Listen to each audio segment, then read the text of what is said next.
Hey guys, how you doing?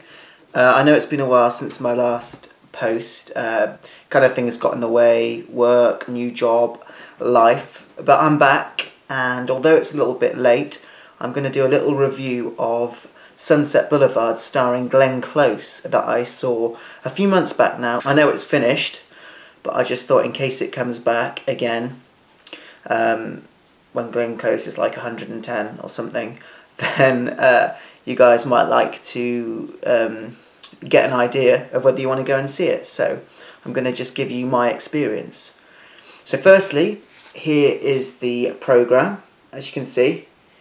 Very nice, colourful. And you have, find it,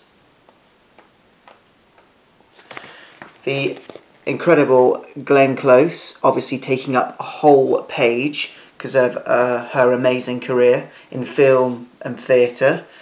So obviously you had Glenn Close, who was the lead role of Norma Desmond, the role she actually originated and won a Tony Award for. So obviously I was very excited to go and see this because I love the musical, I love the music, and yeah. And then the other lead role was Michael Xavier, who's done a lot of musical theatre in the West End. You know, he's been in things like, let's have a look at his biog, Showboat, The Crucible. He's been in Into the Woods as the Prince. He for the open air theatre. Just the list goes on, as you can see. Like Glenn, he's got quite a big biog, but I'm sure you musical theatre fans out there will know. So yes, as I said, you had the three kind of main characters who were Glenn Close, Michael Xavier and Fred Johansson, who played Norma Desmond's ex-husband / butler, who was fantastic. They were all great. Now firstly, let's talk about Glenn Close, because come on, she's the main star of this show. So Glenn, I came in with so much excitement, winning a Tony Award. I'd seen the production before, the revival in the West End, which lasted a few years, with Catherine Evans as Norma Desmond, who was absolutely incredible. Her acting, her singing was just out of this world. And I thought, wow, and this lady originated the role and won a Tony Award, so I thought, wow, it's going to be amazing. Now, her acting, Glenn Close's acting, was absolutely flawless. She's an amazing actress, and obviously she's been incredibly successful. But she's getting on a bit now. I think that did show in her vocal performance, although her acting more than made up for it, because the songs are more about emotion. I think her songs, especially With One Look and As If We Never Said Goodbye, they're just all about emotion, so you can get away with a lot more. And her acting and emotion was just incredible. She is that role. She lives that role. She is Norma Desmond, and you can see why she won an award. However, her vocals, I felt she did struggle a little bit with her vocals, especially hitting those higher notes. And maybe I'm being picky, because obviously I've seen Catherine Evans do it, who's a West End star, and she was vocally flawless. But I think with Glenn Close, if you do ever see her in it, and again, it's always going to be more about the acting and less about the vocals, and if you can get past that, you're going to have an amazing time watching it. Michael Xavier, who I showed you in the programme, who played Joe Gillis, the sort of lover, was very good. He gave a very solid performance. You know, I don't think that role's ever gonna produce loads of fireworks. It is what it is. It's all about Norma Desmond. She's got the best role, but he was very good, very solid, the typical professional that you'd expect. But one person that did really shock me, who stood out, was Fred Johansson, who played Max, Norma's ex-husband / butler. He was just incredible. He had the most beautiful, silky sounding voice, a very, very deep voice, like ridiculously deep. I was like, when I was hearing it, I was like, what the hell? It was ridiculous. It sort of was like silk. Every time I heard him sing, a sort of a shudder went down my spine. I was like, oh, I want that voice. And he just was incredible. And he put lots of emotion into the role. He sort of had to play this very stony-faced sort of butler, and then you really see him at the end. You see his emotions come out when he kind of admits his love for her still. and he was just amazing. You know, we had other fantastic, I want to credit everyone because everyone was fantastic. We had other fantastic people in, like Siobhan Dillon.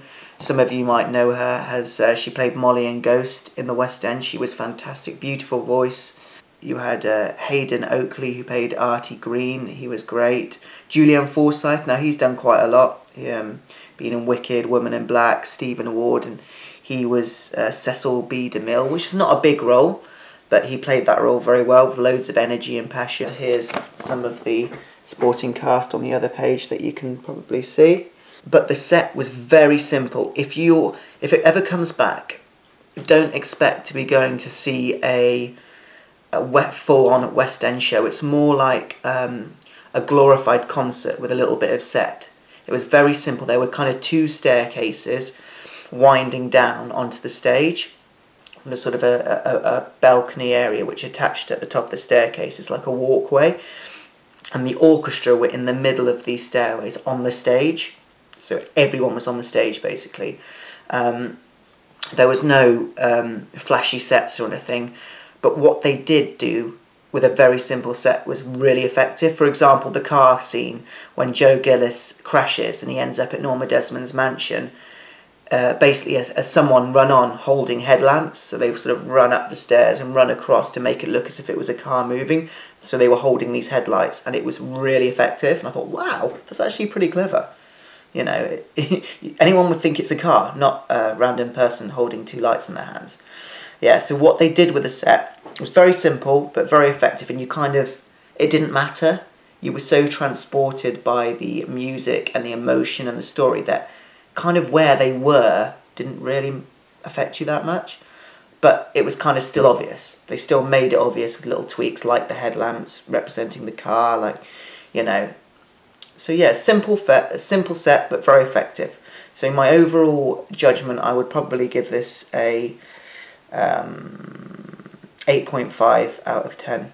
It was a fantastic show. Brilliant cast, very emotional.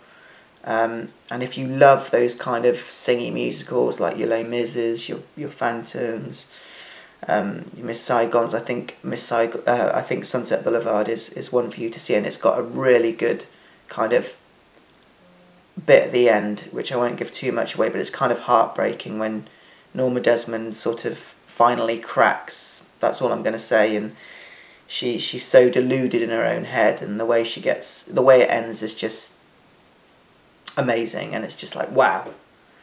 One last thing to mention about the set, actually, which I thought was kind of spooky, all the way through the show, they had a dummy suspended from the ceiling, just hanging down, sort of face down, as if he was drowned in a pool, which is obviously not giving too much away, but you guys who've seen it will know what I mean. And it was really creepy, so it was hanging down for most of the show, as if to be the symbol of what's to come, and that was really quite effective as well. So yeah, I'm not going to say any more, but if it comes back, I would really recommend going to see it. Even if it hasn't got Glenn in it, just go and see it anyway. It's a fantastic musical, it's a great story, and I think musical theatre fans would like it. So yeah, that is my review of Sunset Boulevard. So yeah, if ever it comes back into town, go and see it, guys. Alright then, cheers, and I will see you soon for the next vid. Bye guys.